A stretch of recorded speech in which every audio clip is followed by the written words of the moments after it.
On Christmas Eve, her millionaire CEO husband announced that his side chick is pregnant. What happened next shocked everyone. Picture this. You're standing in a ballroom filled with Manhattan's elite. Crystal chandeliers, 20-foot Christmas tree, snow falling outside. Your husband is at the microphone, about to make an announcement. You think maybe he's finally going to acknowledge your work. Maybe he's going to say something nice for once. And then he opens his mouth. I'm thrilled to announce that Isabel Ashford and I are expecting a child this spring. The room erupts in applause. Champagne glasses clinking. Congratulations flowing. And you're standing there, 8 weeks pregnant with his baby, watching. A woman in a red dress step forward and put her hand on her stomach. Watching your husband smile at her the way he used to smile at you. Watching your entire marriage disintegrate in front of 200 people on Christmas Eve. But here's the thing. Here's what makes this story absolutely insane. The woman he just humiliated. The wife he's about to divorce for being unable to give him children. She's standing there carrying his child. And he has no idea. 7 years later, she's going to walk back into his life as the one person who can save him. And she's going to be hiding 3 children. His children. The heirs he wanted so desperately. Stay with me, because what happens next will restore your faith in karma and make you believe that sometimes the best. Revenge is becoming so successful that the person who destroyed you ends up needing you more than you ever needed them. Vivienne Laurent stood in the Metropolitan Club ballroom, her champagne glass trembling in her hand. At 28, she'd never quite fit into this world of old money and social pedigree. Her father had been a high school teacher. Her mother, a librarian in a small upstate New York town. She'd met Marcus at a coffee shop 7 years ago when she was a struggling architecture student with a portfolio of dreams and empty pockets. He'd courted her with poetry, with flowers, with promises that love was enough, that his family's expectations didn't matter, that she was everything he'd ever wanted. 4 years of marriage had slowly revealed the truth. Love wasn't enough, not in Marcus Laurent's world. The applause continued. Vivienne watched Isabel Ashford, perfect Isabel with her Princeton degree, and her family's pharmaceutical fortune, stand beside Marcus like she'd always belonged there. Like this was always how it was supposed to be. Did you know? Caroline Rothschild appeared at Vivienne's elbow, her voice dripping with false concern and real curiosity. Know what? Vivienne heard herself say. Her voice sounded far away, like it was coming from someone else's body. About the baby, darling. About Marcus and Isabel. The woman's eyes glittered with malice dressed up as sympathy. Though I suppose you must have known. The Laurents are so modern about these arrangements. Another voice chimed in from behind them. Of course she knew. They probably have one of those European marriages. Very sophisticated. Vivienne set down her champagne glass carefully. If she moved too fast, if she showed any emotion, these vultures would feast on it for months. She could already hear the whispers at every charity gala, every society function. Poor Vivienne couldn't keep her husband satisfied, couldn't give him what he needed. Excuse me.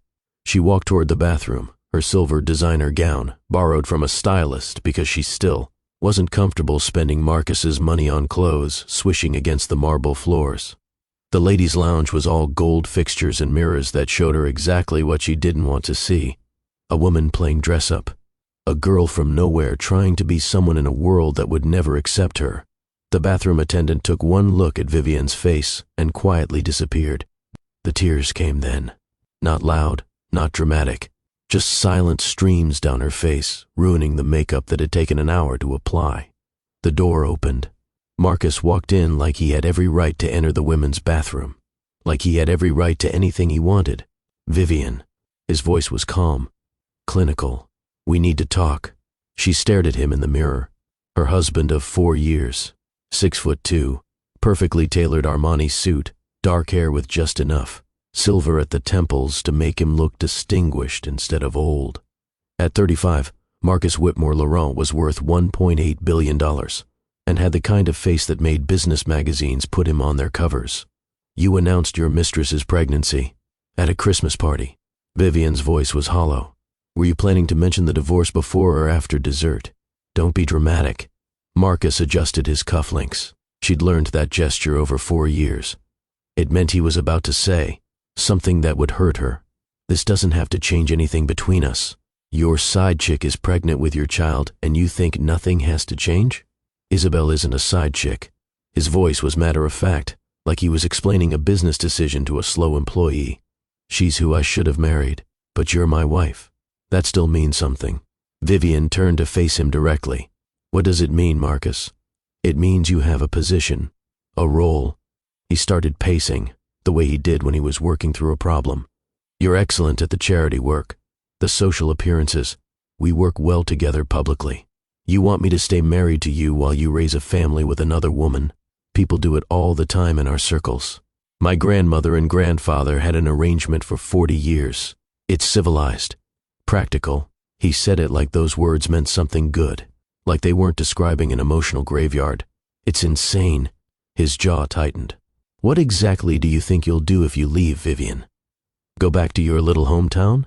Work at your mother's library? You've gotten used to this life.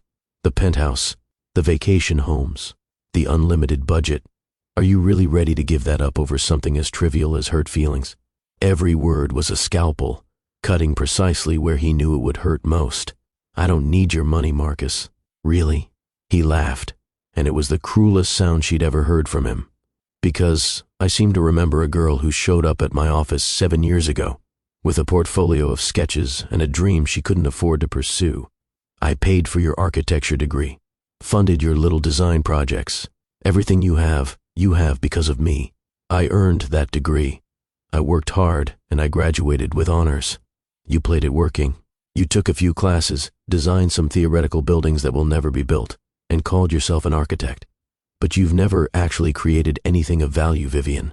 You've been living in my world, sustained by my money, pretending you belong here. The words hit like physical blows because part of her had always feared they were true. She'd put her career dreams on hold to be Marcus's wife, to attend his endless networking events, to manage his household, to try, month after month, year after year, to give him the one thing he wanted most. I want a divorce. No, the word was flat. Final. You can't keep me prisoner. I can make leaving very expensive for you. Marcus moved to the mirror, checking his appearance like this conversation was just another item on his schedule. The prenup you signed was quite thorough. You'll walk away with exactly what you brought into this marriage. Nothing. I don't care about the money. Then you're even more foolish than I thought. He turned back to her, his gray eyes cold as winter. Isabel is pregnant with the heir the Laurent family needs. You've had 4 years to get pregnant, Vivian. 4 years of treatments, specialists, procedures. Maybe it's time to accept the truth. What truth? That you can't give me what I need. He said it so casually, like he was discussing a malfunctioning appliance. The words that would echo in her head for years. My grandmother was right. I should have married someone from our circle. Someone with a proven family line. I'm not a broodmare, Marcus. I'm your wife. You're supposed to be both. His phone buzzed. He glanced at it, smiled slightly. Isabel's waiting. We're going to Cipriani for a late dinner. I'll be home tomorrow afternoon. We can discuss the details of our arrangement then. He walked to the door, then paused. You know, you're a beautiful, intelligent woman, Vivian. You'll find someone eventually. Someone who doesn't need what I need from a wife. Someone who can love you as you are. And what am I, Marcus? Defective goods? You're barren. The word fell between them like a bomb. And I can't spend the rest of my life married to someone who can't give me children. It's not personal. It's practical. Get out. We'll talk tomorrow when you're calmer and more reasonable about this. Get out. Her voice was rising now. 4 years of swallowed words finally breaking free. Get out of this room. Get out of my sight. Don't you dare try to comfort me or touch me or pretend you have any decency left. Marcus straightened his tie. I'll have my lawyer contact yours tomorrow. I'll be generous in the settlement. Despite the prenup, I'm not heartless. How generous of you. He paused at the door one last time.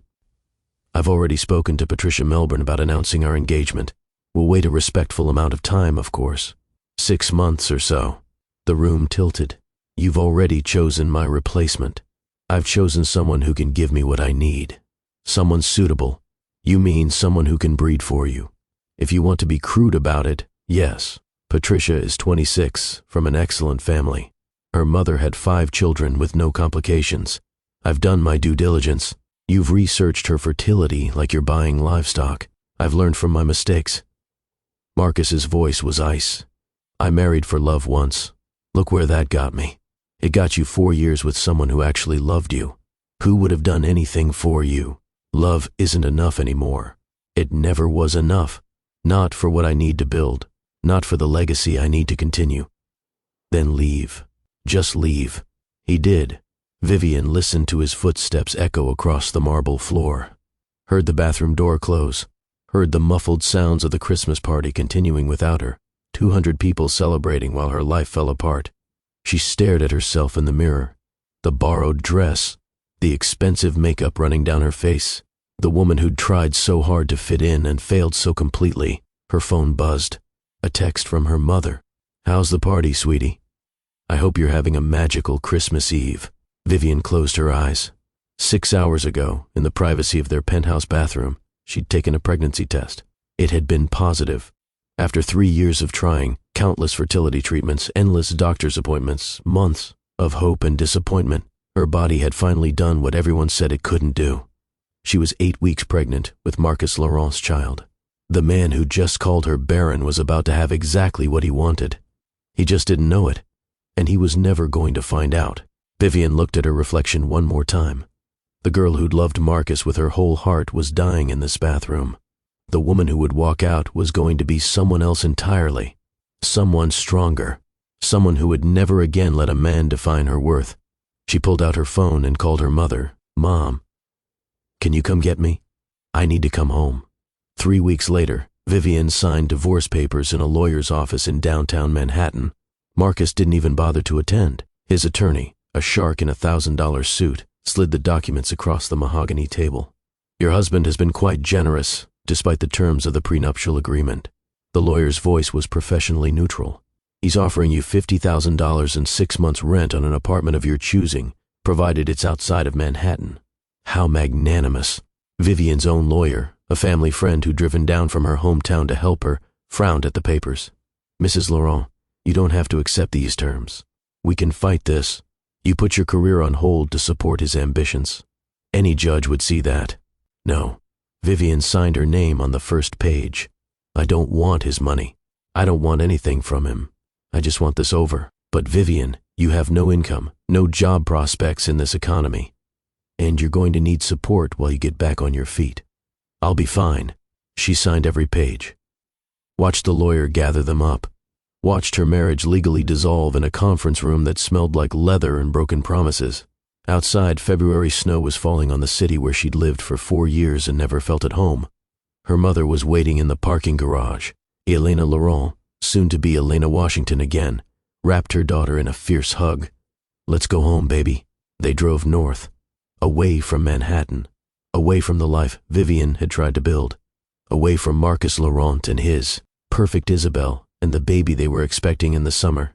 Vivian put her hand on her own stomach, still flat, still hiding the secret that would change everything. She hadn't told anyone yet.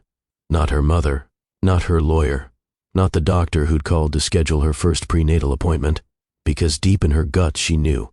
If she told anyone, somehow Marcus would find out, and he would take this baby the same way he'd taken everything else. He would make it about the Laurent legacy, about heirs and social standing, about everything except love. This baby was hers, only hers. In the passenger seat, staring at the highway stretching north toward home, Vivian made a decision that would define the next 7 years of her life.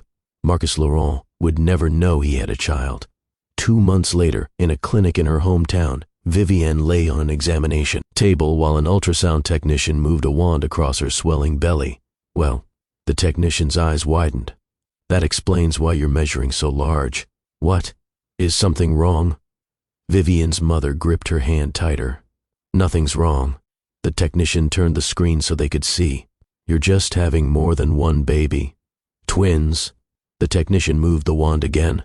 "Actually, it looks like triplets. Congratulations, Mom. You've got 3 heartbeats here."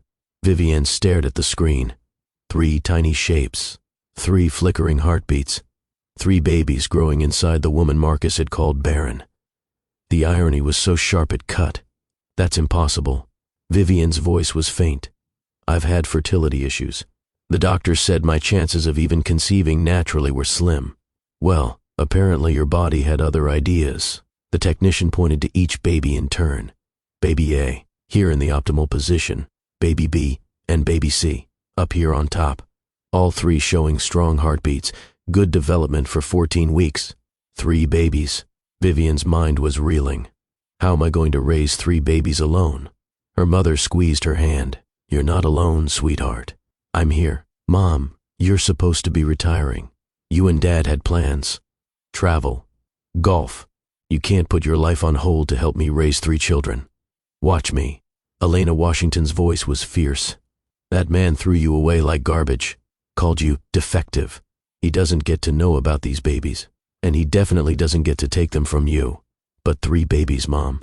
The money. The logistics. I can't even afford prenatal care, let alone raising triplets. We'll figure it out. We always do. That night, in her childhood bedroom, Vivian researched everything she could find about triplet pregnancies. The statistics were terrifying. High risk for premature birth. Bed rest likely in the 3rd trimester. Medical costs astronomical. The chance of needing a C-section was 98%. She looked at her bank account. $11,000. That's what she had left after Marcus's settlement money had gone to breaking her apartment lease and paying off the credit cards she'd run up trying to look like she belonged in his world. $11,000 to cover prenatal care, birth, and raising 3 babies. It was impossible, but impossible was just another word for something that hadn't been done yet. Vivian pulled out her laptop and started searching for scholarships, grants, anything that would help her build a future for these children growing inside her. At 2 a.m, she found it. A full scholarship for the architectural program at Cornell. It covered tuition, books, and included a small stipend for living expenses. The deadline had passed, but there was an email address for special circumstances. Vivian wrote an email, explained her situation in clinical terms, attached her portfolio from 7 years ago, the one Marcus had funded, the one she'd set aside to be his wife. Hit send before she could second-guess herself. 3 days later, she got a response. Miss Washington, we were impressed by your portfolio and your determination to continue your education under challenging circumstances. We'd like to offer you admission to our program with full scholarship support. Classes begin in August. Please let us know if you're able to accept. August. She'd be 7 months pregnant with triplets. She wrote back immediately. I accept. Thank you for this opportunity. Her mother found her crying in the kitchen an hour later. What's wrong? Is it the babies? Do we need to go to the hospital? No. Vivian showed her the email. I got into Cornell. Full scholarship. I'm going to finish my degree. But, sweetheart, you'll be so pregnant. How will you manage classes? The same way I manage everything else, by refusing to give up. Over the next 3 months, Vivian's body expanded at an alarming rate. 3 babies took up a lot of room. By her 6th month, she looked ready to deliver. She couldn't fit into any normal maternity clothes. She was exhausted all the time. Her ankles swelled. Her back ached. Getting out of bed became a strategic operation, and she'd never been happier, because every kick, every flutter, every uncomfortable moment was proof. Proof that she wasn't defective. Proof that Marcus had been wrong. Proof that she was capable of creating life not just once, but 3 times over. In July, 6 weeks before she was supposed to start classes at Cornell, Vivian went into early labor. Mom. She shook her mother awake at 3 a.m. Something's wrong. The contractions were coming fast, too fast for babies that weren't due for another 6 weeks. At the hospital, a doctor examined her and swore softly. What's happening? You're dilated to 6 centimeters, and these babies are coming whether we're ready or not. The doctor was already calling for the OR. Get her prepped for emergency C-section. Call NICU and tell them we're going to need 3 isolettes. But it's too early. They're too small. They're 34 weeks. Not ideal, but viable. We're going to do everything we can. Everything became a blur. Lights, voices, needles, her mother's hand gripping hers, the cold of the operating room, and then crying. First one baby, then another, then a third. Baby girl, 4 pounds 2 ounces. A nurse held up a tiny, red, screaming thing. Baby boy, 4 pounds even. Baby boy, 3 pounds, 14 ounces. Are they okay? Vivian tried to see them, but there were too many people, too much happening. They're breathing on their own. That's excellent for 34-weekers. The doctor's voice was calm, reassuring. The NICU team is going to take them and get them stabilized. You'll be able to see them soon. Can I hold them? Just for a second? A nurse brought the first baby, the girl, wrapped in a pink blanket that was far too big for her tiny body. Placed her on Vivian's chest for just a moment. She was so small, so perfect. She had a tuft of dark hair, and when she opened her eyes, they were blue. Not the murky blue of all newborns. The clear, sharp blue of Marcus Laurent's eyes. Hi, baby girl. Vivian's voice broke. I'm your mama, and I promise you, I'm going to give you everything. You're going to have the best life. You and your brothers. The nurse took her away too soon. Brought one of the boys. He was tinier, his face scrunched up and red, but when Vivian touched, his fingers wrapped around hers with surprising strength. You're a fighter, aren't you? Just like your mama. The second boy was the smallest, barely 4 pounds. He didn't cry as much as his siblings. Just looked around with solemn eyes, taking in this new world he'd entered too early. You're going to be my gentle one. I can tell already. Then they were all gone, whisked away to the NICU. Vivian was left in the operating room while the doctor stitched her back together. Your mother is in the waiting room, the nurse said. She's been pacing for 2 hours. What should we tell her? Tell her they're perfect. All 3 of them. Tell her we did it. What are you naming them? Vivian thought about the 3 tiny humans she just created. The daughter with her father's eyes. The strong son who'd grabbed her finger. The gentle soul who'd watched everything quietly. Lily, James, Noah. Those are beautiful names. In the NICU, Vivian stood beside 3 isolates. Lily, James, Noah, her 3 miracles. Born 6 weeks early to a mother with no job, no husband, no clear path forward. But they were alive. They were hers. And Marcus Laurent had no idea they existed. A nurse approached, carrying a clipboard. Ms. Washington, we need to fill out the birth certificates. Father's name? Vivian looked at her 3 babies. Thought about Marcus's face when he'd called her barren. Thought about Isabel standing in that red dress with her hand on her stomach. Thought about everything she'd lost and everything she'd gained. Leave it blank. Are you sure? It might make things complicated later. Child support, custody, that sort of thing. I'm sure. There's no father, just me. The nurse nodded and wrote it down. Unknown. That night, after her mother had gone home to rest, after the NICU nurses had assured her that all 3 babies were stable, Vivian allowed herself to cry. Not from sadness, from relief, from overwhelming love, from the terrifying knowledge that she was now responsible for 3 tiny lives. Her phone buzzed. A text from an unknown number. She almost deleted it, then saw the preview. Congratulations on your marriage, Marcus. I saw the announcement in the Times. I hope you and Patricia are very happy together. It was from an old college friend, someone who probably didn't even know about Vivian's divorce. She Googled Marcus Laurent and Patricia Melbourne. The engagement photos were everywhere. Patricia, beautiful and blonde, and from exactly the right kind of family. Marcus, smiling in a way that looked genuine if you didn't know him well enough to see it was his business smile. The wedding is planned for October at the Melbourne estate. A source close to the couple says they're hoping to start a family immediately. Vivian looked at her phone. Then at the NICU, where 3 babies were sleeping in their isolates. She started laughing. Quietly at first, then harder, until a nurse came over to check on her. Are you all right, honey? I'm fine. Vivian wiped her eyes. It's just funny, that's all. The timing of everything. But it wasn't funny. Not really. It was cosmic justice. Marcus Laurent had thrown her away to find someone who could give him children. And all the while, she'd been carrying 3. His biological heirs. The Laurent legacy he wanted so desperately. And he was never going to know. 6 weeks later, Vivian stood in a Cornell classroom with 3 6-week-old babies in a massive triple stroller her mother had found at a consignment shop. Her professor stopped mid-lecture. Miss Washington, I wasn't expecting you until next semester. I'm ready to start now. Vivian's voice was steady despite the exhaustion. I've already missed the first few weeks. I can't afford to fall further behind. But you just had a baby. Babies. The professor corrected himself, staring at the stroller. Which is exactly why I need to finish this degree. I have 3 children to support.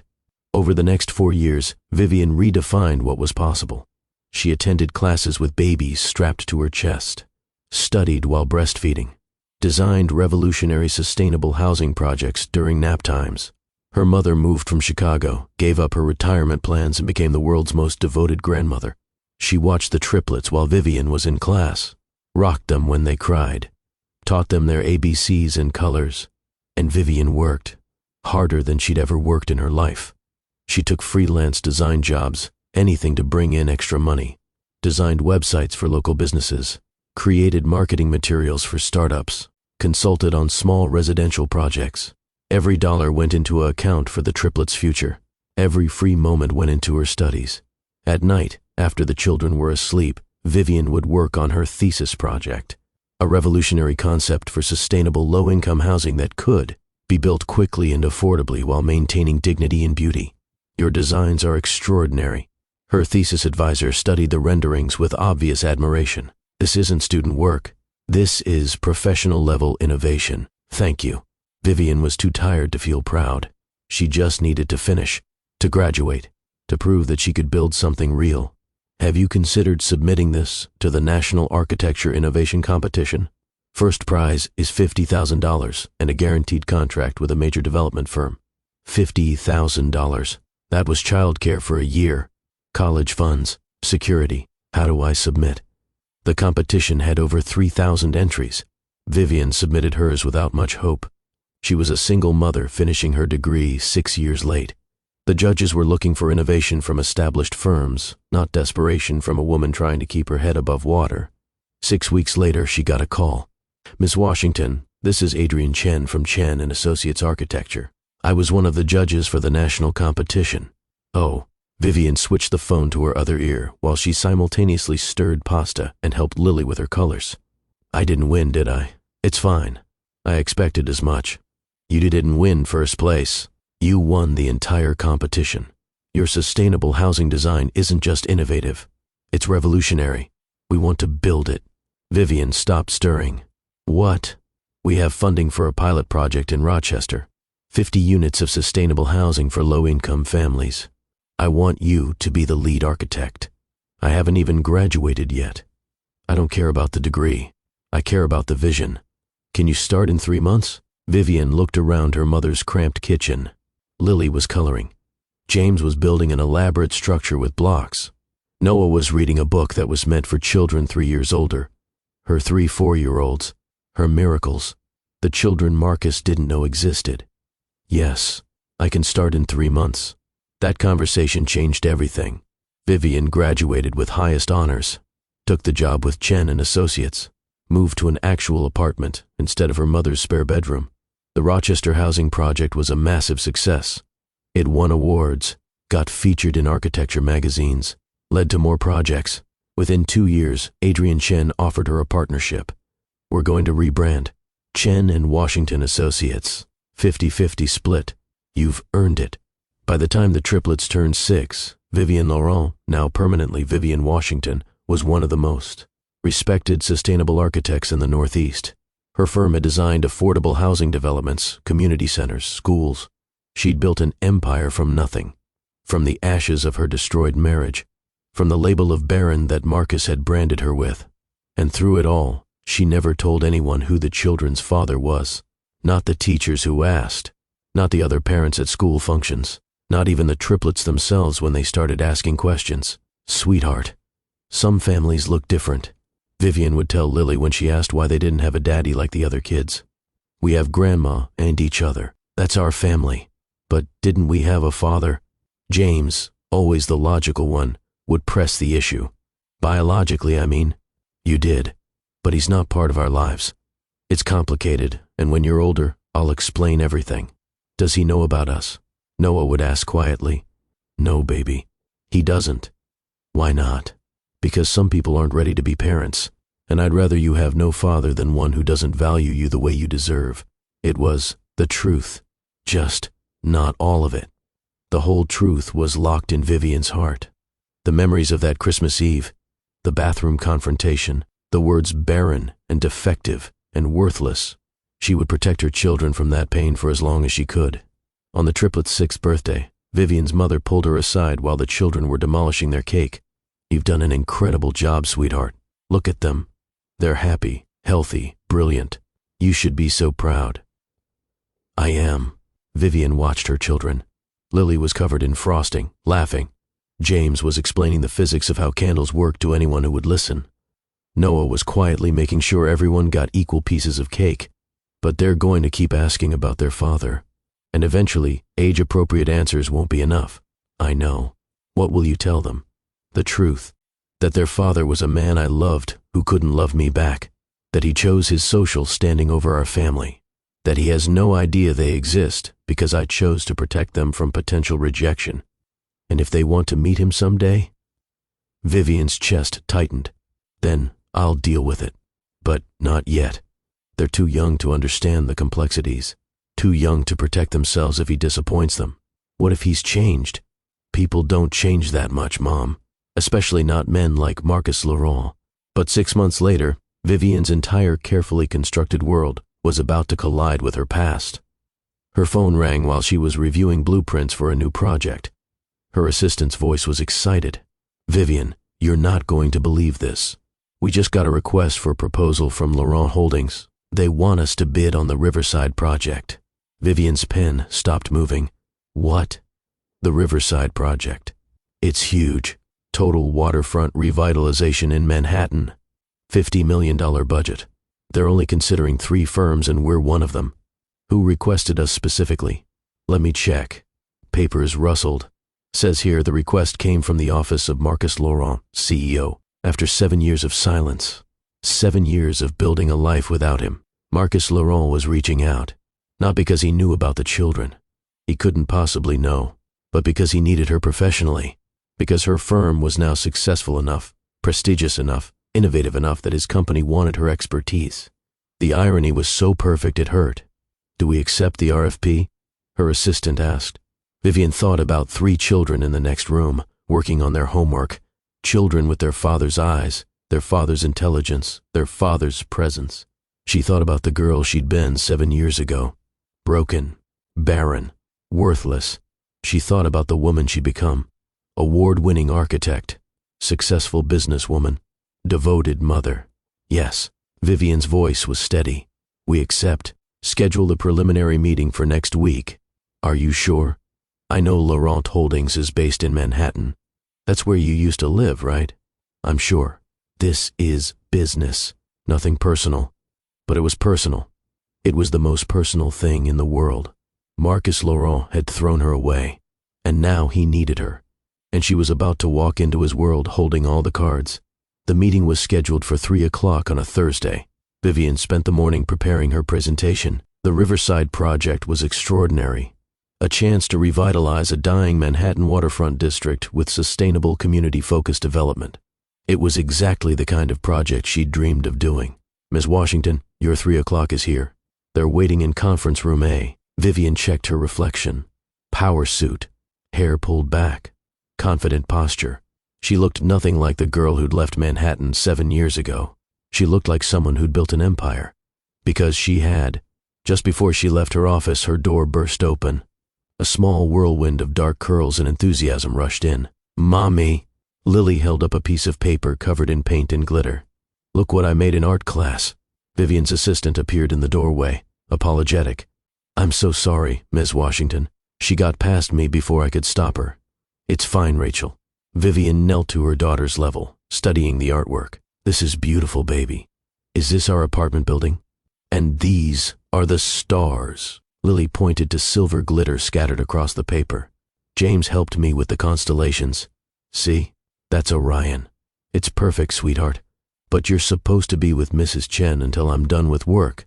I wanted to show you right away. Can I stay in color while you have your meeting?" "Not this time, honey. This is a very important meeting. How about Mrs. Chen takes you to get ice cream, and you can tell me all about your day when I get home?" "Okay." Lily hugged her tight. "You're the best mommy ever." As Rachel started to escort Lily out, Vivian heard voices in the hallway. "The Laurent Holdings delegation is early. Rachel's face went pale. They're coming down the hall right now, and I can't stop them because Mr. Laurent just walked right past the reception desk. Vivian stood up fast. Get Lily out of here. Use the back hallway. But it was too late. Marcus Laurent appeared in her doorway, and time stopped. He'd aged. Silver threaded through his dark hair now. Lines marked his face that hadn't been there 7 years ago. But he still had that presence, that automatic authority that came from a lifetime of getting exactly what he wanted.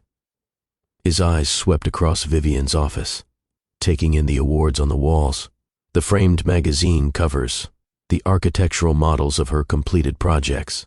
Then his gaze landed on Lily, and Vivian watched his entire face change, because Lily had his eyes, his exact crystalline blue eyes staring back at him from a small face framed by dark curls. "Mommy, who is that man?" Lily whispered, moving closer to Vivian's leg. "A client, sweetheart. Rachel, please take Lily to Mrs. Chen right now." Of course. Rachel quickly ushered the little girl out, but not before Lily gave Marcus one more long, curious look. The silence in Vivian's office was deafening. "You have a daughter." Marcus's voice was carefully controlled, but she could hear the chaos underneath. "I have a 3 o'clock meeting with Laurent Holdings." Vivian's voice was professional ice. "Shall we wait for the rest of your team before we discuss the Riverside project?" "How old is she?" "My daughter's age is not relevant to your commercial development needs." "Vivian, please. In this office, in this context, I'm Mess Washington. You're a potential client. Let's maintain professional boundaries." "She has my eyes." "Your team is waiting, Mr. Laurent. Shall we?" For a long moment, Marcus just stared at her, seeing, perhaps for the first time, the woman she'd become. The girl he'd dismissed as worthless had transformed into someone formidable, someone successful, someone he needed. "After me." Vivian gestured to the door. The conference room was already full. Vivian recognized several faces from Marcus's executive team. And there, sitting at the far end of the table, was Isabelle Ashford Laurent, looking exactly as perfect and polished as she had 7 years ago. Vivian took her position at the head of the table. Her table, her conference room, her company. This was her domain now. And Marcus Laurent was about to learn exactly what he'd lost. "Thank you all for coming," Vivian began, her voice steady and professional.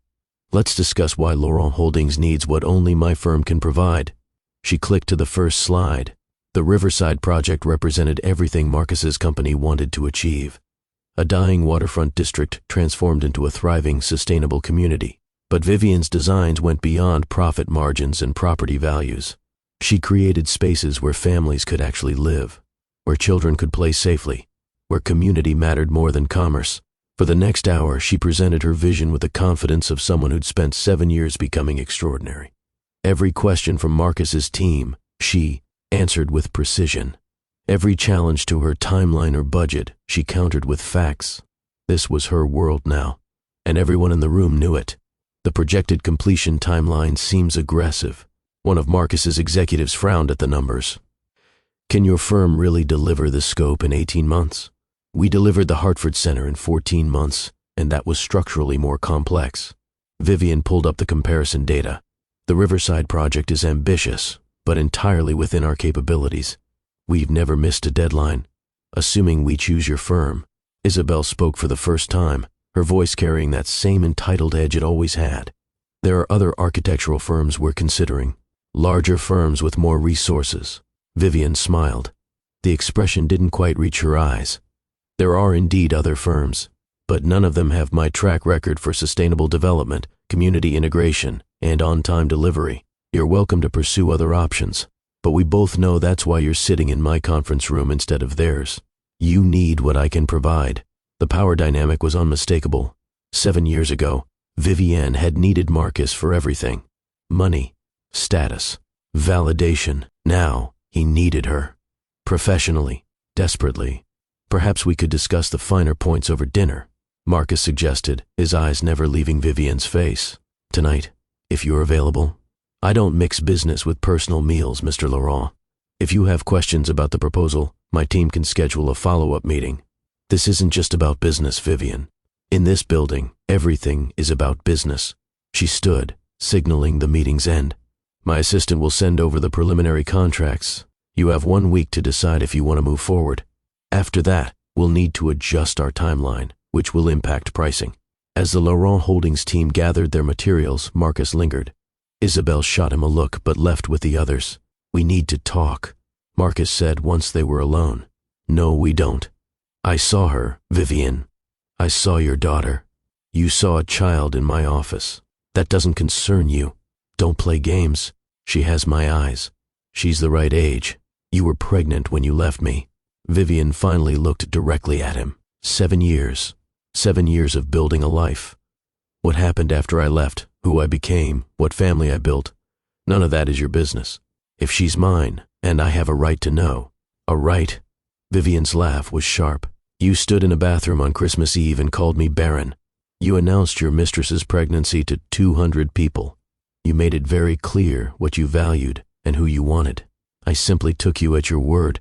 I was wrong. Yes, you were catastrophically, cruelly wrong. But being wrong doesn't give you retroactive rights to the life I built after you destroyed me. Marcus moved closer. She could smell his cologne. Cedar and bergamot, the same scent that used to mean safety and love. Now it just meant danger. I need to know if that child is mine. Why? So you can take her? Make her part of your perfect Laurent legacy? Turn her into another status symbol? So I can be her father. You had the chance to be a father 7 years ago. You chose Isabel and her perfect pedigree instead. Vivian. Please, there was something in his voice she'd never heard before. Desperation. I made mistakes. Terrible mistakes. But if I have a daughter, I deserve the chance to know her. You deserve nothing. But she might deserve to know you someday, when she's old enough to handle the disappointment. What does that mean? It means you're a stranger to her. It means I've raised her alone, sacrificed everything for her, built a life that doesn't include you. It means you don't get to walk in and play daddy because you suddenly developed a conscience. The door opened. Isabel stood there, her expression cold. The car is waiting, Marcus. I'll be there in a minute. Now, Marcus. Isabel's voice had an edge. We have the Melbourne Foundation meeting at 5. After Isabel left, Marcus turned back to Vivian. This conversation isn't over. Yes, it is. Your wife is waiting. Don't keep her waiting. Again, Vivian walked back to her office, closed the door, leaned against it, and tried to breathe normally. 7 years. She'd had 7 years of peace. 7 years of building a life where Marcus Laurent was just a painful memory. And now he was back, asking questions, making demands, threatening the carefully constructed world she'd created for her children. Her phone buzzed. A text from an unknown number. He got my personal number somehow. We need to talk about your daughter. Name the time and place. Marcus. Vivian stared at the message, then typed back. My lawyer will contact you if DNA testing becomes necessary. Until then, stay away from my family. His response came immediately. I'm not staying away from my child. I've already lost years. I won't lose more. She didn't respond, just turned off her phone and went to pick up her children. That night, after Lily James and Noah were asleep, Vivian sat in her living room with her mother. He knows, Vivian said quietly, or he suspects. He saw Lily. Her mother sighed. You knew this could happen eventually. I hoped it wouldn't. I hoped he'd stay in his world and I'd stay in mine. What are you going to do? I don't know. Part of me wants to tell him the truth. Let him know he didn't just miss one child. He missed 3. Let that knowledge destroy him the way he destroyed me. And the other part? The other part remembers how cruel he was, how easily he threw me away. And I can't risk him doing that to them. Maybe he's changed. Vivian shook her head. Men like Marcus don't change. They just get better at hiding what they really are. But over the next week, Marcus proved her wrong. He didn't call, didn't show up at her office, didn't harass her. Instead, he hired a private investigator. Vivian found out when her assistant mentioned a man asking questions at the children's school, at their pediatrician's office, at the places they went regularly. He's investigating us, Vivian told her lawyer. Can we stop him? Not unless he's breaking laws or harassing you directly. Her lawyer frowned. But I can send a cease and desist if you want. Send it. The letter was delivered by courier the next day. Marcus's response came an hour later. I'm not trying to hurt you or scare you. I just need to know the truth. Please, Vivian, just talk to me." She didn't respond, but 2 days later, her world exploded. Marcus showed up at her apartment at 8 in the morning. On a Saturday, Vivian answered the door in sweatpants and a coffee-stained t-shirt. Behind her, she could hear the triplets arguing about whose turn it was to pick the movie. "What are you doing here?" She tried to block his view of the apartment. "I know about all three of them." Marcus's voice was raw. "Lily, James, Noah, I know they're mine. All three." Vivian's blood went cold. "How did you find out? Does it matter?" He held up a folder. Birth certificates, school records, medical files, photos. "I've seen everything, Vivienne. 7 years of their lives. 7 years I missed. You had no right to investigate my children, our children, and I had every right. They're my biological children, and you kept them from me. I protected them from you. There's a difference." "Mommy," Lily appeared in the hallway. "Who's at the door?" Behind her came James and Noah, all three of them staring at the stranger on their doorstep.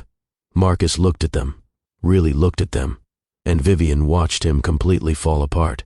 Lily had his eyes. James had his face structure, his serious expression. Noah had his exact smile. They were unmistakably his children. All three of them. "Kids, go back to the living room." Vivian's voice was firm. "I'll be there in a minute." "But Mom, who is he?" James, always the protective one, didn't move. "Someone I used to know. Please, go inside." After the children reluctantly obeyed, Vivian stepped into the hallway and closed the door behind her. "You need to leave. Now. Not until we talk about this." Marcus's hands were shaking. "Triplets. You were pregnant with triplets, and you never told me. You called me barren. You threw me away for being unable to have children. Why would I tell you I was carrying 3 of them? Because I'm their father. You're a sperm donor. I'm their parent. I've been there for every moment, every milestone, every nightmare and triumph. You contributed DNA. That's all. That's not fair." "Fair?" Vivian's voice rose. "You want to talk about fair? You humiliated me on Christmas Eve. You married someone else while I was pregnant with your children. You built a life while I was struggling to keep 3 premature babies alive. Don't you dare talk to me about fair. I didn't know. You didn't ask. You didn't care. You were too busy with Isabel and your perfect society life." Marcus closed his eyes. "I made mistakes. You made choices. And I made mine. I chose to protect my children from a father who might reject them the way he rejected me. I would never reject them. You rejected me when you thought I couldn't give you children. What makes you think you wouldn't reject them if they didn't live up to your expectations? Because I've spent the last week looking at photos of them, watching videos I shouldn't have been able to access, seeing what extraordinary children they are, and realizing that I've missed everything that matters. Good. You should feel that loss. You should understand what you threw away. Vivian, please. I know I don't deserve anything from you. I know I was cruel and stupid and unforgivably wrong, but please don't punish me by keeping me from my children. I'm not punishing you. I'm protecting them. From what? From having a father who wants to know them? From having a father who might disappoint them, who might make them feel inadequate, who might throw them away when they don't fit his perfect image." The door opened behind Vivian. Noah stood there, his expression serious and way too perceptive for a 6-year-old. "Mom, are you okay? You sound upset." "I'm fine, baby. Go back inside." "Is this our dad?" Noah asked directly. "Because you're talking like it might be our dad." Vivian's heart stopped. "Noah, sweetie, this is complicated." James and Lily appeared behind their brother, all 3 of them studying Marcus with identical expressions of curiosity and caution. "You have his eyes," Lily said, pointing at Marcus. "The same blue. Are you related to us?" Marcus looked at Vivian. A silent question. What do I say? She wanted to lie, wanted to send him away and pretend this confrontation had never happened. But her children deserved the truth, even if it was complicated and messy. "Kids, this is Marcus Laurent. He's someone I used to be married to, before you were born." "Before?" James, always analytical, did the math immediately. "So you were married to him when we were conceived?" "Yes." "Is he our biological father?" James pressed. Vivian looked at her 3 children, the loves of her life, the humans she'd built everything for. Yes, he is. The silence that followed was deafening. Why didn't you tell us? Lily's voice was small. We've been asking about our dad for years. Because it's complicated. Because he didn't know about you. Because I was trying to protect you. From what? Noah asked. From him? From potential disappointment. Marcus knelt down, bringing himself to the children's eye level. Can I say something? The triplets looked at their mother. Vivian nodded reluctantly. I know this is confusing and probably scary. Marcus's voice was gentle. I didn't know about you until very recently. Your mother and I separated before you were born, and I had no idea she was pregnant. That's not her fault. It's mine. I made some very bad choices that hurt your mom very badly. What kind of bad choices? James asked. Grown-up relationship mistakes that I'm not proud of. But now that I know about you, I want to be part of your lives, if that's okay with you. And with your mom. What if we don't want you to be part of our lives? Lily crossed her arms. You made Mom cry. We heard her crying on the phone to Grandma about you. Then I would understand. And I would respect that. But I hope you'll give me a chance to get to know you. To prove that I can be a good father. You're married to someone else, Noah pointed out. We learned about this in school. You can't be married to 2 people. I'm separated from my wife. We're getting divorced. Because of us? James's eyes widened. Did we break up your marriage? No. Marcus was firm. Absolutely not.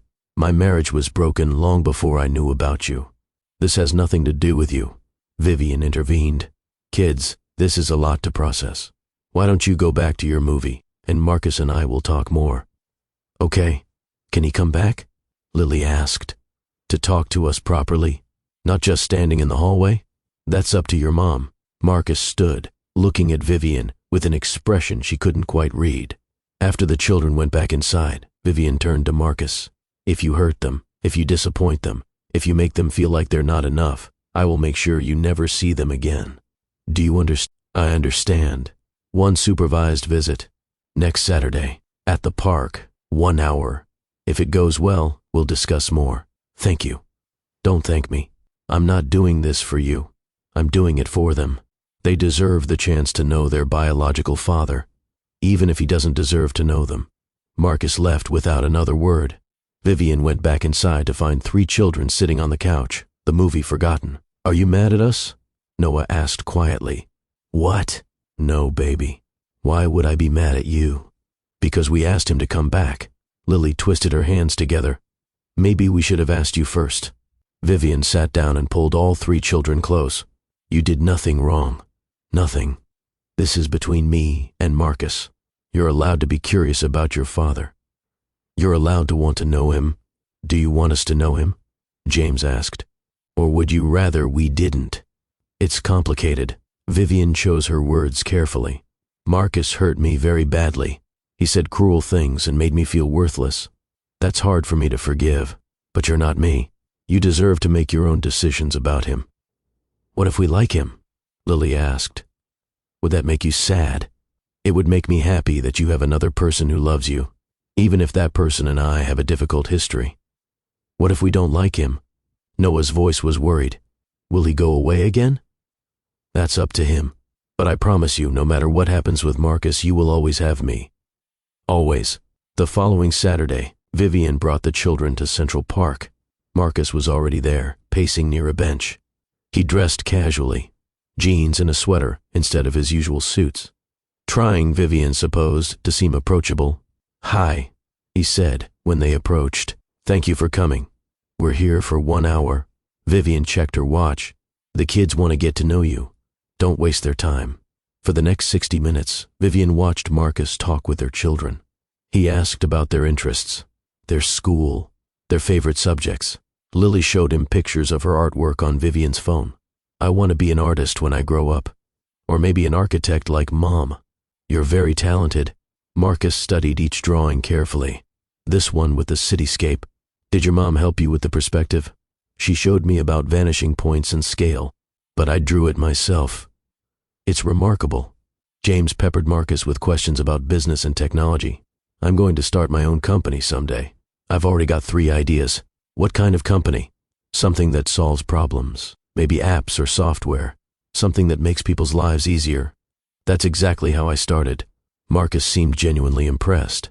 Identifying a problem and creating a solution. Mom says you're a CEO. What does that actually mean day to day? For the next 20 minutes, Marcus and James discussed business strategy, market analysis, and leadership principles.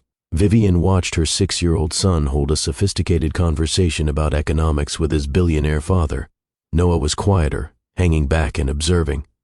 Finally, Marcus turned to him. What about you, Noah? What are you interested in? Books, mostly. I like to read and write stories. What kind of stories? Adventures. About kids who have to be brave and help each other. I'd love to read one sometime. If you'd be willing to share. Noah's face lit up. Really? Most adults just pretend to be interested. I'm genuinely interested. In all of you. As the hour drew to a close, Lily asked the question Vivian had been dreading. Can we see you again? Next week, maybe? Marcus looked at Vivian. If your mom says it's okay. 3 pairs of eyes turned to her, pleading silently. We can arrange another visit. Vivian heard herself say. Over the next 3 months, the supervised visits became routine. Every Saturday, Marcus would meet them at the park, or a museum, or a family-friendly restaurant. He showed up every time, never canceled, never made excuses. He attended Lily's art show at school, sat through James's science fair presentation about renewable energy, listened to Noah read an original story at the library's young authors event, and slowly, impossibly, the children fell in love with their father. Vivian watched it happen with a mixture of relief and terror. Relief that her children were getting something they'd always wanted. Terror that Marcus might eventually revert to the cruel man who destroyed her. But he didn't. He was patient, kind, genuinely interested in their lives. One evening, after dropping the kids off following a Saturday outing, Marcus lingered in Vivian's doorway. Can I ask you something? What? Are you happy? Did you find someone who deserves you? My personal life isn't your concern. I'm just trying to understand. 7 years is a long time. You must have dated, maybe found someone. I was too busy raising 3 children and building a career. Dating wasn't a priority. So, you've been alone this whole time? I've had my children, my work, my mother before she passed. I wasn't alone. I was complete. Marcus was quiet for a moment. I'm sorry about your mother. I heard she died 2 years ago. How did you know that? The investigation. Before I knew the full truth. I'm sorry. She was a good woman. Better than I deserved. She was the best. Vivian's voice cracked slightly. She gave up her retirement to help me raise the kids. She was there for every milestone I couldn't be because I was working. She was their father and grandfather and safety net. I should have been those things. Yes, you should have. If I could go back. If I could undo what I said that night. But you can't. Vivian cut him off. You can't undo calling me barren while I was pregnant with triplets. You can't undo marrying Isabel. You can't undo 7 years of my children growing up without their father. I know, but I can try to be better now. I can show up for them every day from this point forward. For how long? Until it gets inconvenient?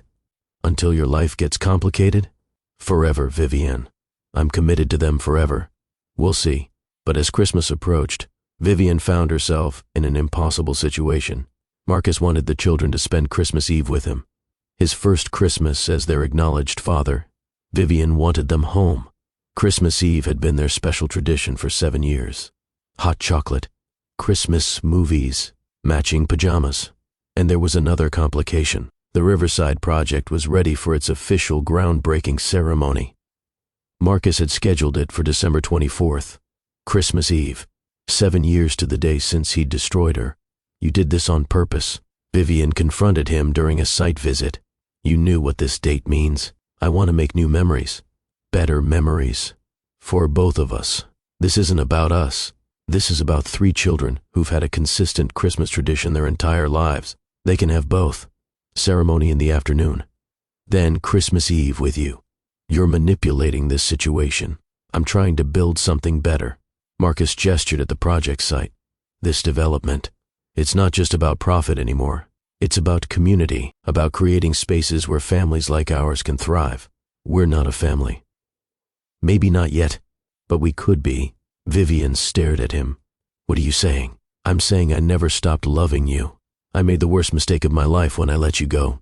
And seeing you now, seeing what you've become, meeting our children, it's made me realize that I've spent 7 years in a hollow marriage, trying to convince myself I'd made the right choice. You're still married to Isabel. I filed for divorce 3 months ago. It'll be final in January. Because you found out about the kids. Because I found out what my life could have been. Should have been. Marcus, don't do this. Don't do what? Don't blow up your life because you're having some midlife crisis about missed opportunities. This isn't a crisis. This is clarity. I want a chance to rebuild what I destroyed. With you. With our children. Vivian felt her carefully constructed walls starting to crack. Love isn't enough. You taught me that 7 years ago. I was wrong. I was wrong about everything. Love is the only thing that actually matters. And I've been living without it for 7 years. You have a son, Dylan. He loves you. That has to count for something. He does. And I love him regardless of biology. But that doesn't change the fact that I'm not in love with his mother. That I married her for all the wrong reasons. What about what you owe him? Stability? A family? Dylan will have stability. He'll have me as his father always. But he doesn't need parents who don't love each other, pretending to be happy. Vivian closed her eyes. This is too much. Too fast. You can't just decide you want us back and expect everything to be fine. I don't expect anything. I'm asking for the chance to prove I've changed. To show you that I can be the man you deserved 7 years ago. I don't need you, Marcus. I built a good life without you. I'm successful. Independent. Strong. I know. That's what makes you extraordinary. You don't need me at all. But maybe someday you could want me again. Before Vivian could respond, her phone rang. The hospital where she sometimes consulted on medical facility designs. Dr. Washington, we have a situation. The voice was urgent. We need you at the ER immediately. I'm not on call today. It's Marcus Laurent. He's just been brought in by ambulance. Massive heart attack. He's asking for you. Vivian's blood went cold. What? He collapsed during a board meeting. Significant cardiac event. We need to know his medical history, and he keeps saying your name. I'll be there in 10 minutes. She turned to Marcus, who was standing right in front of her, looking confused. That was about you. You're having a heart attack. What? No, I'm fine. I just have some chest pain. It's probably stress. You're pale. You're sweating. How long have you had chest pain? A few days. Maybe a week. It's nothing. Vivian grabbed his arm.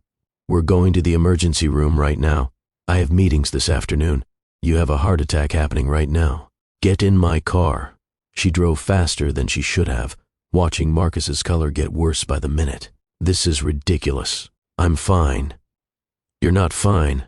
You're a 42-year-old man with a family history of cardiac disease and significant stress factors. You're having a heart attack, and if we don't get you to the hospital in the next few minutes, you could die. I can't die. Marcus's voice was strained. I just found my children. I just got you back in my life. Then stop arguing and let me save you. At the hospital, the ER team took Marcus immediately. Vivian gave them his medical history, his family cardiac history, everything she knew from their marriage. Are you his wife? A nurse asked. Ex-wife. But I'm also the mother of his children, and I need to know if he's going to survive. We're running tests now. The damage looks significant. He's going to need emergency surgery. Vivian called Marcus's office, then Isabel. Then she sat in the waiting room and tried to process what was happening. 7 years. 7 years of building a life without him. And now he might die before she'd figured out how she felt about him being back. Her phone rang. Adrian, her business partner. I heard about Marcus. Are you okay? I don't know. He might die, Adrian. And I don't know if I want him to live because of the kids or because I still care about him. Probably both. That's what I'm afraid of. An hour later, a cardiologist found her in the waiting room. Miss Washington? I'm Dr. Peterson. We need to do emergency surgery on Mr. Laurent. Triple bypass. The damage is extensive. Will he survive? If we operate immediately, he has a good chance. But we have a complication. The best cardiac surgeon for this particular type of bypass is on vacation. The second best is in surgery for another 6 hours. Then use whoever's available. There is one other option. Dr. Peterson hesitated. I know you consult on our medical facilities. I also know you went to medical school before switching to architecture. I didn't finish medical school, but you completed surgical rotations. You have the training, and you know his medical history better than anyone. You're asking me to operate on my ex-husband? I'm asking if you could assist, guide the procedure. Your knowledge of his condition could make the difference. This is insane. It's unprecedented. But so is having the patient's ex-wife be a trained surgeon who happens to be in the building. Vivian thought about 3 children who just found their father, about whether they deserved the chance to know him longer than 3 months. I'll assist, but I'm not making any medical decisions based on personal feelings. This is purely professional. Of course, the surgery took 6 hours. Vivian stood in the OR, watching the surgeons repair Marcus's damaged heart, providing input based on her knowledge of his medical history, keeping her hands steady and her mind focused on the work. This was the man who'd destroyed her, the man who'd called her worthless and barren, the man who'd announced his mistress's pregnancy on Christmas Eve, and she was helping save his life. The irony was almost too much. When the surgery was finally complete, when Marcus was stable and being moved to recovery, Vivian stepped out of the OR and found Isabel waiting. Is he alive?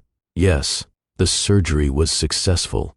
He should make a full recovery with proper rehabilitation. Thank God. Isabel's relief seemed genuine. Then her expression hardened. You were in there, in the operating room. I assisted the surgical team. How convenient. His ex-wife just happens to be medically trained and available to save him. Would you have preferred I let him die? I would have preferred you stayed out of our lives. Isabel stepped closer. I know what you're doing, using those children to manipulate him, trying to win him back. I'm not trying to win anyone back. I have a successful career and 3 children I've raised alone. I don't need Marcus Laurent for anything. Then why are you here? Because despite everything he did to me, he's still my children's father, and they deserve to have him in their lives. Those children are a mistake, a reminder of his past. Isabel's voice was cold. He has a real family now, with me and Dylan. Dylan isn't even his biological child, Vivian said quietly. We both know that. Isabel's face went white. How did you know? DNA testing becomes public record eventually, especially in divorce proceedings, which I hear you filed 3 months ago. I filed because he became obsessed with you and your children, because he couldn't stop talking about what he'd lost. Good. He should be obsessed with what he threw away. Maybe it'll teach him something about value. You're vindictive. No. I'm a mother protecting her children.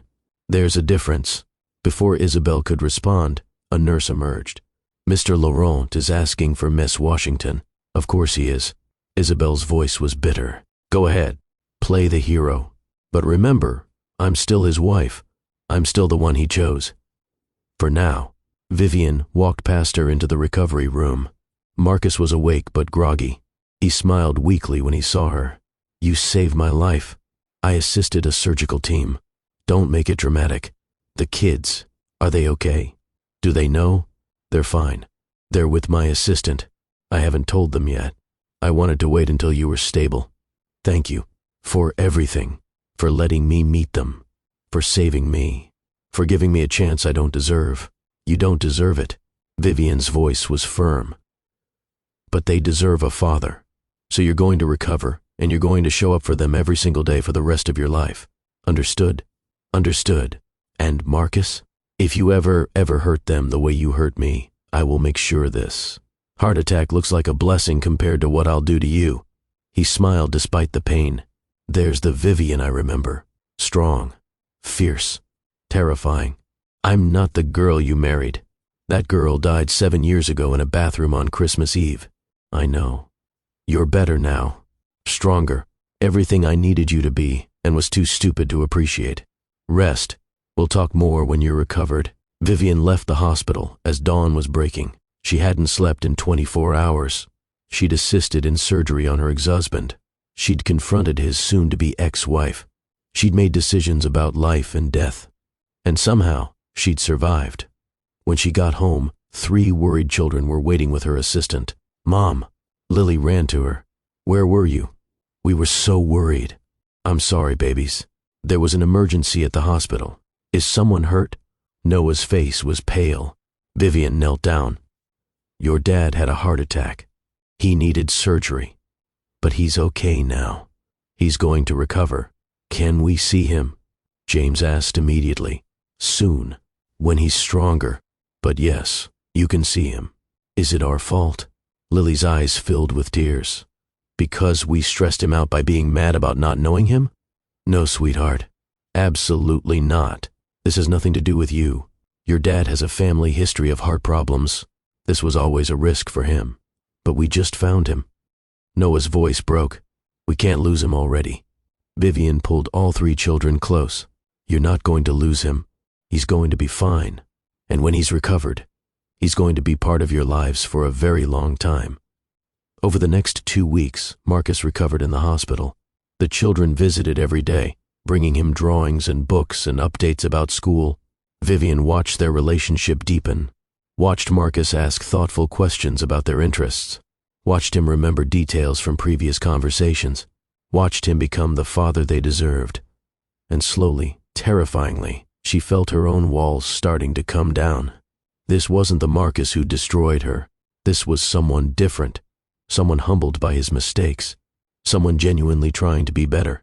On Christmas Eve, exactly 7 years after the worst night of her life, Vivian stood at the Riverside Project groundbreaking ceremony. The development she designed was about to become reality. Her vision, her work, her proof that she was valuable, talented, extraordinary. Marcus was there too, still recovering but determined to attend. He gave a speech about community, about building for the next generation, about creating something meaningful. And then he went off script. "7 years ago today, I made the worst mistake of my life." His voice carried across the assembled crowd. "I hurt someone I loved. I said cruel, unforgivable things to a woman who deserved nothing but my devotion. I threw away the best thing that ever happened to me because I was too focused on expectations and legacy to see what actually mattered." The crowd went silent. Media cameras swiveled. "That woman is here today. She's the architect who designed this extraordinary project. She's the reason this development will be a model for sustainable community building." Marcus looked directly at Vivian. "She's also the mother of my 3 children, Lily, James, Noah." Gasps rippled through the crowd. "I didn't know about them until recently. That's my failure, my loss. But now that I know them, now that I've been given this undeserved second chance, I want to make something very clear." He gestured to the 3 children sitting in the front row. "These kids, they're the reason I'm standing here. They're why building for the future matters. They're why I'm trying every day to be a better man than I was 7 years ago." More cameras, more gasps. And their mother, Vivian Washington, she's the strongest person I've ever known. She raised 3 extraordinary children alone while building a revolutionary career. She saved my life, literally and figuratively. She's given me chances I don't deserve. And I want everyone here to know that the success of this project, anything good that comes from it, it's because of her vision and her genius. Vivian stood frozen. This public acknowledgement, this complete reversal of the Christmas Eve 7 years ago when he'd announced Isabel's pregnancy. After the ceremony, after the media frenzy, after the children had been whisked away by Vivian's assistant, Marcus found her alone by the waterfront. That was quite a speech. It was the truth. "You just made our situation very public, very complicated. It was already public and complicated. I just wanted to be honest about it. Isabel is going to be furious. Isabel served me with divorce papers an hour before the ceremony. We're done. Because of us. Because we were never really together. Not in any way that mattered. Marcus, I don't know how to feel about any of this. You don't have to know right now. We can take it slow, one day at a time. I can't promise you anything. I'm not asking for promises, just possibility." Vivian looked out at the waterfront where her vision was about to become reality, where something broken was being rebuilt into something better. Maybe that was possible for more than just buildings. Maybe broken hearts could be rebuilt too. If you believe in second chances, if you believe people can genuinely change, if this story has moved you in any way, I need you to do something right now. Hit that like button. Smash it. Show the algorithm that stories of transformation matter. that redemption is possible, that the best revenge is becoming so successful that the person who destroyed you realizes what they lost. And listen, drop a comment below. Tell me, would you give Marcus a second chance? Or is what he did 7 years ago unforgivable? I read every single comment, and I want to know what you think. And if you're not subscribed to Billionaire Love Stories with Mr. Brad, what are you waiting for? We share powerful stories like this every single week. Stories that entertain but also teach valuable life lessons about resilience, transformation, and the power of rising from the ashes. Now, let me tell you what happened next. Over the next 6 months, Marcus proved himself, not with grand gestures or expensive gifts, but with consistency. He showed up for every school event, every parent-to-teacher conference, every soccer game and art show and science fair. He learned each child's preferences, that Lily hated broccoli but loved Brussels sprouts, that James needed exactly 7 minutes of quiet time after school before he could talk about his day, that Noah was afraid of thunderstorms and needed someone to sit with him until they passed. He became a real father, not a biological parent trying to buy affection, but someone who showed up and did the work. And Vivian watched it all with a mixture of pride and terror, because she was starting to feel things she'd promised herself she'd never feel again. One evening, after Marcus had helped all 3 kids with homework and left for the night, Lily asked the question Vivian had been dreading. "Mom, are you and Dad going to get married again?" "Where did that come from? You smile different when he's around, and you laugh at his jokes, and you look at him the way you look at us." "I do not."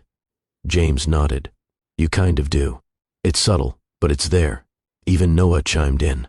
Sarah from school's parents got divorced and then married each other again. She said they're happier now than before. "It's complicated, babies. Everything with grown-ups is complicated." Lily crossed her arms. "But do you love him? I loved who he used to be, before he hurt me. What about who he is now?" James, always logical. "I don't know yet. He's shown me he can be a good father. But that doesn't automatically mean other things. Would it be okay if we loved him?" Noah asked quietly. "Even if you're not sure yet?" Vivian pulled all 3 children close. "Of course. You're allowed to love your father. That has nothing to do with my feelings. But we want you to be happy too," Lily insisted. "You've spent your whole life taking care of us. Maybe it's time someone took care of you. I'm happy. I have you 3. I have my career. That's enough. Is it though?" James studied her with those blue eyes that were so much like Marcus's. "Because you work a lot, and you don't really have friends except Uncle Adrian, and you never go on dates. I'm busy, or scared." Lily said it so simply. "I'm not scared." "Yes, you are. You're scared Dad will hurt you again. But what if he doesn't? What if he's actually different now?" Vivian didn't have an answer for that. The next day, Marcus asked if they could talk. Privately, without the children. They met at a coffee shop, neutral territory. "Isabel and I finalized our divorce yesterday," Marcus said without preamble. "It's official. How's Dylan handling it?" "Better than expected. He's spending weekdays with Isabel and weekends with me. We're putting him in therapy to help him process everything." "That's good." Vivian sipped her coffee. "I bought a house," Marcus continued, "in your neighborhood. 4 bedrooms, big yard, close to the kids' school. You're moving? I want to be nearby, not in their daily space, but available. So if they need me, I'm there." "That's very considerate. Vivian, I need to ask you something, and I need you to be honest, okay? Is there any possibility, any chance at all, that you could ever trust me again? That we could build something together?" Vivian set down her coffee. "Why are you asking me this?" "Because I'm in love with you. Still. Again. Maybe I never stopped. But I can't keep going through life wondering if there's a chance, or if I should just accept that I destroyed something irreparable. You did destroy something irreparable. The marriage we had, the girl I was, the trust we built. That's gone forever, I know. But," Vivian paused, "maybe we don't rebuild what was broken. Maybe we build something new, something better." Marcus's eyes lit up. "What does that mean?" "It means I'm not making promises. It means we go slow. It means you keep proving yourself. It means I get to set boundaries and you get to respect them without complaint. I can do that, It means we're honest with the kids about what's happening. No secrets, no false hope if things don't work out. Agreed. And Marcus, it means if you ever make me feel worthless again, if you use words as weapons, if you prioritize status over substance, I'm done. Permanently. No second chances. I understand. Do you? Because 7 years ago, you promised to love me forever, and that lasted exactly as long as it was convenient. I was a different person 7 years ago. Prove it. Over the next year, Marcus did exactly that. He proved it by showing up when things were hard, not just when they were easy. He proved it when James got suspended from school for fighting, and Marcus spent 3 hours talking through why violence wasn't the answer, even when someone said mean things about their family. He proved it when Lily's art project failed catastrophically the night before it was due, and Marcus stayed up until 2 in the morning helping her rebuild it. He proved it when Noah had nightmares about losing his parents again, and Marcus slept on the floor of his room for a week until the nightmares stopped. He proved it by supporting Vivian's career, celebrating her successes, and never once suggesting she should prioritize family over work. He proved it by going to therapy, by examining why he'd valued status over love, by learning to communicate without cruelty, and slowly, carefully, Vivian let herself fall in love again. Not with the man Marcus had been, but with who he'd become. On Christmas Eve, 1 year after the groundbreaking ceremony, 2 years after Marcus had discovered the children, Vivian found herself at the completed Riverside development, the community Marcus's company had funded, that she'd designed, that they'd built together. It was beautiful, sustainable, everything she'd dreamed of creating. The kids were there, running through the Christmas market with other children from the development. Lily was sketching the ice sculptures. James was explaining the engineering of the community center to anyone who'd listen. Noah was reading Christmas stories to younger kids at the library pavilion. Marcus appeared beside her, carrying 2 cups of hot chocolate. They turned out pretty amazing, he said, watching their children. They did, despite everything, because of everything, Marcus corrected. They're resilient and empathetic and brilliant because they watched you survive and thrive. They learned strength from you. They learned persistence from genetics. Vivian smiled slightly. You're pretty stubborn too. True. He paused. Vivian, can I ask you something? You're going to anyway. Fair point. He set down the hot chocolate and pulled a small box from his pocket. Marcus, what are you doing? Something I should have done 7 years ago. Something I should have spent our entire marriage doing. He opened the box to reveal a simple ring, not the massive diamond from their first engagement. Something elegant and understated. I'm asking if you'll give me another chance, not to rebuild what we had, but to build something new, something better, something based on respect and partnership and actual love. You're proposing in front of everyone. I'm proposing in the community we built together, in front of the children we created, on the anniversary of when I publicly acknowledged what I'd lost and what I wanted to rebuild. The kids had stopped what they were doing, watching from various points around the plaza. What do you think? Marcus called to them. Should I ask your mom to marry me? Only if you promise to be nice to her forever, Lily shouted. And help with homework, James added. And read to us every night, Noah insisted. I promise all of those things. Marcus turned back to Vivian. So what do you say? Will you marry me again? Vivian looked at this man who'd destroyed her 7 years ago, who'd spent 2 years proving he'd changed, who'd become a real father to their children, who'd supported her career without demanding she diminish herself. On one condition, anything. We do this as equals. Full partners, no one diminishes anyone. No cruel words, no power plays. We build together, or we don't build at all. Agreed. And if it doesn't work, if we realize we're better apart, we do it respectfully. We don't destroy each other. We protect the kids above everything. Always. Then yes, I'll marry you again. But Marcus, I'm not the girl who needed saving. I'm the woman who saved herself and built an empire. Don't forget that. Trust me. He slipped the ring on her finger. That's exactly who I'm in love with. The children erupted in cheers, ran over to pile onto both of them in a group hug that almost knocked them over. Does this mean we're a real family now? Noah asked. We were always a real family. Vivian held all 3 children close. This just makes it official. That night, after the celebration, after the children were asleep, Vivienne stood on her balcony looking out at the city where she'd once been destroyed. Marcus came out to stand beside her.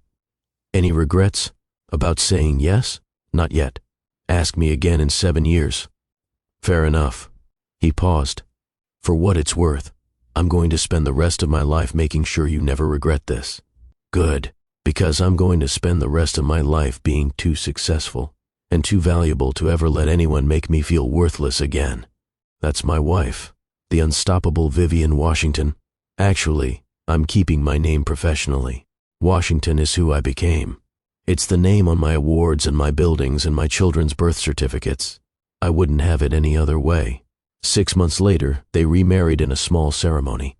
Just family and close friends. No society spectacle. No performance. Just two people who'd learned the hard way what actually mattered, choosing each other again. The children were the wedding party. Lily designed all the decorations. James organized the logistics with frightening efficiency. Noah wrote a story about second chances that he read during the ceremony. And Vivienne, standing across from Marcus, making promises for the second time, knew something she hadn't known the first time. Love wasn't enough on its own, but love plus respect, plus equality, plus genuine partnership, plus the wisdom that came from surviving destruction. That was enough. That was everything. So here's what I want you to understand. This story isn't just about a woman who got revenge by becoming successful. It's about a woman who refused to let someone else's cruelty define her worth. It's about building yourself back up after being torn down, about protecting what matters most, about knowing your value even when someone tells you you're worthless. And yes, it's about second chances, but only the kind that are earned through real change, real work, real transformation. Marcus Laurent spent 7 years married to the wrong woman for the wrong reasons. Vivienne Washington spent 7 years becoming the right woman for herself. And when they found their way back to each other, it wasn't because she needed him. It was because they chose to build something better together. That's the lesson here. Your worth isn't determined by who couldn't see it. Your value isn't measured by who threw you away. And sometimes the best revenge isn't revenge at all. Sometimes it's just becoming so extraordinary that the person who destroyed you realizes they destroyed themselves in the process. So, if this story moved you, if Vivienne's journey from humiliation to triumph inspired you, if you believe in transformation and second chances that are actually earned, here's what I need you to do. 1. Hit that subscribe button right now. Join the Billionaire Love Stories with Mr. Brad family. We share powerful stories like this every week. Stories that entertain but also teach valuable lessons about resilience, love, and knowing your worth. 2. Give this video a thumbs up.